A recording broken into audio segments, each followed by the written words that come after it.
That's right, guys. Stage right and stage left is what? Bourbon County Brand Stout. That's right, from Goose Island Beer Company out of Chicago, Illinois, US of A. Yay, yay. And it's that time again. That's right. This year, it's time for what version? Oh, hell yes. It's time for the 2015 vintage of Bourbon County Brand Stout. Now, if you guys have watched DJs BrewTube long enough, you know I have a great affinity for this beer. It's one of my favorite beers. It's the beer that really turned me on to bourbon barrel aged stouts and helped make me into the malt maniac that I am today. So, what about this beer do we have to know? It's a bourbon barrel aged imperial stout. Duh. It's an annual release at on or about Black Friday. This year's vintage clocks in at 14.3% ABV. I think there was a version like that last year, but the one I reviewed was 13.8% ABV last year. Now, for hops in this, same as it ever was, Willamette.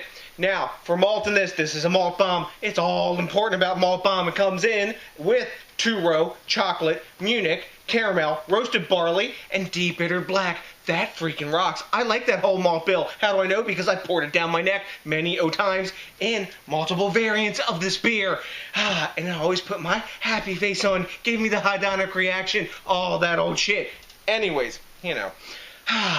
I'm digressing already. Thinking about this beer, you'll notice the package is a little bit different this year. They spruced up the bottle. They got a fancy schmancy bottle, a cool little like flippy flap taggy label. We get a signature on the back, embossing on the front, new cap, and it's in a 16.9 ounce format. That's more better for me, I think, because the distribution of this I think will expand because of that. Instead of the 4-pack format, you'll get less hoarding, and I think maybe more people get a chance to get it. But you know what? It's all about what's in the bottle. It's looking really pretty, but if it ain't practical and tasting good, pretty don't matter much, does it? So, time to pop the top on this 2015 vintage of BCBS, get it in the snifter, and tell you what's up. Hell yes. It's that time of year.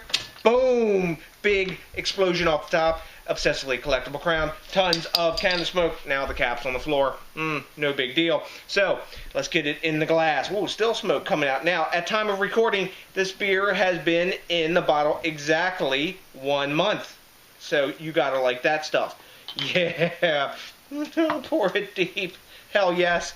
Damn. Let's get an appearance on this. It is 100% completely opaque, super black, no light at all coming through this freaking motor oil. It's got that classic chocolatey, dark Bourbon County Brand Stout head. I haven't even swirled it, and there's already alcohol curtains from where the head has receded a little bit. Bourbon County Brand Stout head does not tend to last very long, but when it's about a half finger right now. It'll probably go down to a ring and nothing at all. That's common with this beer, but I've been reviewing this bad boy since 2012. It's the same every year, you know, appearance-wise like this, just pitch black, oily loveliness. Look at that beer, damn. That's what an Imperial Stout should look like. Let's see what's up with the aroma. Wow. Big cherry notes this year. Damn. Dark fruits, raisins, barrel char, bourbon wafting off the top. There's a little bit of alcohol aroma, but it's alcohol aroma derived from bourbon and spirit barrel aging. Not so much fusel alcohol from the beer itself. But really big cherry, raisin, plummy, figgy, dark fruit notes this year, more than I've smelled before. Wow. It's smelling big and burly, up in your face. Wow. Leather, coconut, vanilla. Wow. Tannic notes from the oak. There's so many layers of aroma in this beer each and every year. That's why it's so hyped, so lauded, and people look forward to it like they do. Damn. I know I look forward to it, damn. I can smell this all night. The aroma changes as it warms and everything. It's about 55 degrees, spot on where I want it now. I'm diving in, guys. Happy BCBS Day, if that exists, or whatever. I'm diving in. Cheers!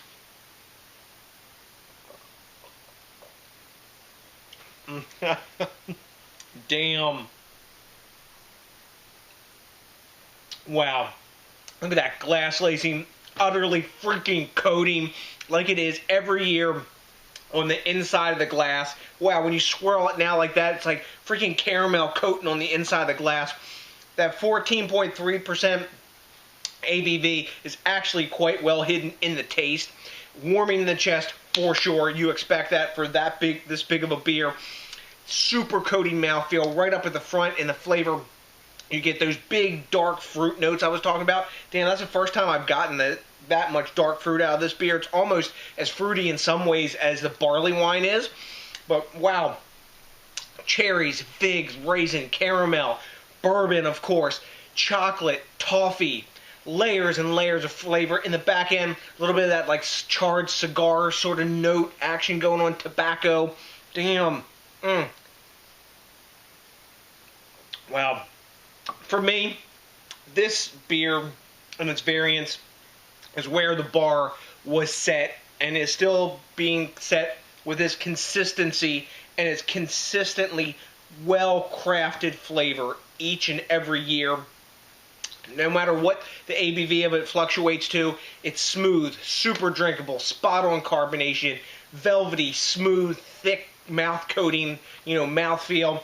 Goes down super easy. And why is that? It's the base beer that this is built on. If you can show me a better base beer for this quantity that is brewed of this beer, they brew massive quantities of this these days for a barrel-aged beer. I don't think any barrel-aged beer that I know of this level of quality, this high ABV, is brewed by anybody else in the world right now. And to make that much quantity and to get this much big flavor and consistent year-to-year taste, that's a testament to this base beer. If you haven't had Bourbon County Brand Stout, you got to do it. You got to find it. Shake your moneymaker for it. Get you some, because I know you're going to dig it. You hear me geeking out, of course, like always. What do the other guys think about this beer? I mean, I'm going to grade this because I'm going to kick back, stop flapping my gums, enjoy the rest of this just flavored pack awesomeness. I'm actually getting a bit of coconut flavor in the back end of my palate right now as I'm talking. That's awesomeness. Because it's so coating, it actually has to wear it off your palate to get the layers of flavor. Anyway, I'm digressing. Yeah, that's what I do when awesome malt magic comes into my life. What do the other guys think about this beer? Rate beer 100, kaboom. Beer advocate 100, kaboom. DJ 100, kaboom. A+, hundies all the way. If you don't like this beer and you don't want to give it 100 and you want to knock me for giving 100, don't care. Send me your bottle. Don't drink it. Send it unopened. I will gladly drink it and review that bottle for you too, to tell you if it's great or awesome or not. Now, yeah, I don't know who doesn't like it. If you're into barrel-aged Russian Imperial Stouts, that whole, bailiwick, get this beer. So, also something really important is rating, commenting, subscribing, smashing that like button, thinking globally, drinking locally, supporting the craft beer movement. Even though Goose Island's owned by the big boy AB InBev, they've decided not to kill the goose that lays the golden egg, which is this beer. Out of their entire line, this is the beer I like to drink, this Bourbon County family, this series, because it's where the flavor's at. Their other beers are good. Their sours are okay. They don't blow my mind. Some people really dig them. They like their, wild ales that they come out with, all that stuff. They're okay. I really did. I've really liked some of them, but this is a beer that I really love, that I review every single year. I look for it every year, and as you guys go into your craft beer drinking career and you drink more into these beers, you're going to notice you don't repeat drink a lot, and the ones that you do repeat drink are memory makers like this beer. I can tell you what it tastes like without drinking it. In between time, months pass, I'll tell you exactly what it tastes like. Why? Because it's awesome. Like I say, it sounds a little quirky and beer geeky, but this type of beer creates a hedonic reaction because of its sugars, its sweetness, and its multi-layered flavors that make you want to drink more, and you remember it because it tattoos itself on your brain. So, I will now dismount the pulpit. If you have had this beer, I hope you have. Let me know what you think, because I like the quid pro quo and the back and forth. When you have this year's vintage, let me know what you think. I like that quid pro quo and back and forth too, because that all makes me more smarter and know more about beer, and I can be even more geeky and hook you up with the knowledge. So, to the next DJs BrewTube, thanks a million to each and every one of you for watching. And until then, I'm going to kick back and enjoy this 16.9 ounces of happiness being poured down my neck. And you know what's coming for you. That's right. Are you ready for it? I know you've been waiting. Hell yes. A big